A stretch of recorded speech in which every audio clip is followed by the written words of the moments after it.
ચાલો વિદ્યાર્થી મિત્રો, આજે આપણે બાલવાટિકાની સરસ મજાની પ્રવૃત્તિ કરીશું. કરવી છે ને પ્રવૃત્તિ? હા. સરસ. પણ આપણે પ્રવૃત્તિ કરીએ ને તે પહેલા હું તમને પ્રશ્ન પૂછું છું. જેને આવડે તેને ઊંચી આંગળી કરીને જવાબ આપવાનો છે. ચાલો હવે મને કહો કે માણસ છે તે ચાલવા માટે શરીરના કયા અંગનો ઉપયોગ કરે છે?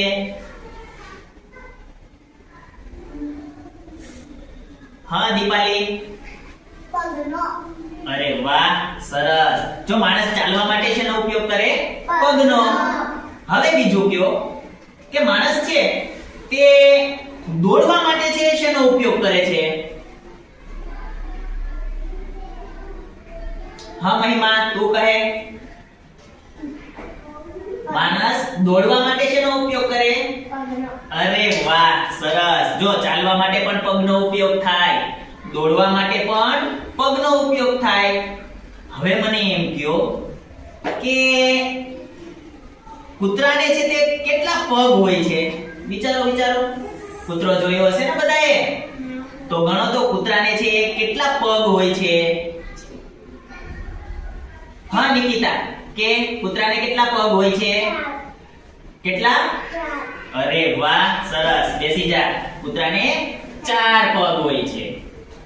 હવે મને એ કહો કે મોરને છે તે કેટલા પગ હોય છે? હા રાજવીર. મોરના બે પગ. અરે વાહ, સરસ. મોરના 2 પગ હોય છે. તો હવે આપણે છે એ આવી જ એક છે ને તે શબ્દ ઓળખની પ્રવૃત્તિ કરવાની છે.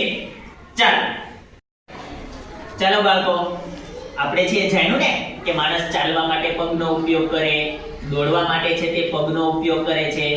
તો હવે આપણે આપણા પુસ્તકની અંદર જો પ્રવૃત્તિ નંબર 48 અને વર્કશીટ નંબર 124, તેમાં તમને કેટલાક ચિત્ર આપેલા છે. જુઓ તો આ ચિત્ર છે એ શેના છે? હા, પણ છે શું એમાં બધું? અનિશા, પગ. શું છે બધાના? શું છે?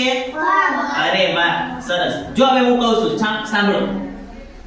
પહેલા પગ છે તે માણસના પગ છે. પછી બીજા પગ છે, જે બીજું ચિત્ર તે ગાયનો પગનું છે. ત્રીજું ચિત્ર છે તે હાથીના, ત્રીજું નીચે તે હાથીનો પગ છે. અને ચોથો પગ છે તે બિલાડીનો પગ છે. અરે વાહ, સરસ. જો વિદ્યાર્થી મિત્રો, તો આપણે છે માણસના પગ જોયા, પછી બિલાડીનો પગ, હાથીનો પગ, ગાયનો પગ, આ બધાના પગ જોયા ને? પણ હવે અહીંયા જો આ શું છે? કોણ કહેશે? અરે વાહ, બધાને ખબર છે કે આ પતંગનો પ છે. સરસ. આંગળી નીચે રાખી દો. હવે જેને આવડે એ કહેજો, આ શું છે? બસ, સરસ. આ ગણપતિનો ગ અને આ છે પતંગનો પ. સરસ. પણ જો હવે છે એ આ બંને સાથે મળી જાય એટલે શું નામ બની જાય? પગ. શું બચાય? પગ. અરે વાહ. તો ચાલો જોઈએ હવે આ શું લખેલું છે, કોણ વાંચશે? ઊંચી આંગળી કરો જોઈએ, જેને આવડે તે. અહીંયા 2 અક્ષરથી એક શબ્દ બની ગયો, નવો શબ્દ. તો એ શું લખેલું છે, કોણ વાંચશે? હા દીપાલી, તું વાંચ. અરે વાહ, સરસ. હવે ચાલો પાછું. હા મહિમા, તું વાંચ. આ ગ છે અને આ શું છે? તો હવે આખું પૂરું વાંચવાનું, બંને વાંચવાના છે. ચાલો બંને કાર્ડ કોણ વાંચશે પાછું? હા રાજવીર, તું વાંચ. અરે વાહ, સરસ. તો જો આ કયો શબ્દ છે? પગ. શું બોલવાનું? અરે વાહ, સરસ. ચાલો આપણે છે એ પગ શબ્દ છે એ આજે નવો શબ્દ આપણે શીખ્યા. તો હવે આ જે પગ શબ્દ આપણે આજે શીખ્યા ને, તમને વાંચતા આવડી ગયું પગ. તો હવે જો મેં તમને જે કાગળ આપેલું છે આની અંદર ઘણા બધા શબ્દો છે. જો બહુ બધા છે, પણ તમારે જે શું કરવાનું છે ખબર છે? જેના પર પગ લખેલું હોય છે, એના પર પગ, જે પગ લખેલું છે તેના પર ગોલ કરવાનો છે. સમજાઈ ગયું બધાને?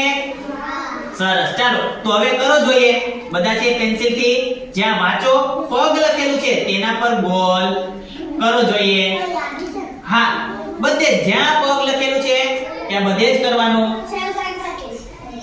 હા, પૂરો શબ્દ પગ, બંને પર ગોલ કરવાનું. હા સાયરા, બેસી જા બેટા. હા ચાલો મહિમા, ચાલુ કરો. હા, પગ તમે વાંચો, તમારે જ્યાં ગોલ કરવું હોય પગ લાગે ત્યાં તમારે છે ગોલ કરવાનો છે. તમને એમ સમજાય કે અહીંયા પગ લખેલું છે તો ત્યાં ગોલ કરવાનો. હા પ્રિન્સ, કર તું બી ગોલ કર. ચાલો પોતામાં બીજામાં નહીં જોવાનું, જો બાજુમાં જોવાનું નથી. રાજવીર અહીંયા, બસ. ચાલો જેને થઈ જાય ને તે પછી છે મને આપી જાજો પગ. એ રાજવીર, બીજાને કહેવાનું નથી, એ જોશે નહીં, એમ જ કરો. અરે વાહ, ચાલશે ચાલશે, મસ્ત. ચાલો જેને જે થઈ જાય ને એ છે મને આપી દેજો. હા પાછું, એટલે હું જોઈશ તમારું સાચું છે કે ખોટું છે એ પછી હું તમને કહીશ. ચાલો મસ્ત બધા કરે છે. હા ખૂબ સરસ. ગણેશ તું બી કર. પગ, જેટલા પગ દેખાય તેના પર ગોલ કરવાનું. હા પ્રિન્સ, કે તેને, હા તેના પર બી કરવાનું, કે લખેલું છે તો તેના પર પણ કરવાનું. અરે વાહ, સરસ.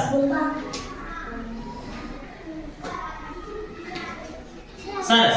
ચાલો તો બધાને છે હવે થઈ ગયું છે. હવે જેને બાકી છે એ આપણે થોડી વાર પછી પાછું છે એ કરશે. સરસ, થઈ ગયું ને? ચાલો રાખો હવે બધા પાછા છે અડધા પલોઠી વાળીને છે બેસી જાઓ. સરસ.